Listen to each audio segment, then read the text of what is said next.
You ask Tiger to solve. This deals with linear equations with one unknown. The final result is n equals 10. Let's solve it step by step. Group all constants on the right side of the equation. Add 5 to both sides.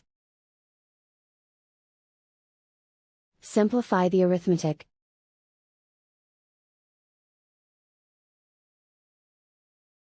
Isolate the n. Divide both sides by 10. Simplify the fraction. Find the greatest common factor of the numerator and denominator. Factor out and cancel the greatest common factor. And so the final result is n equals 10.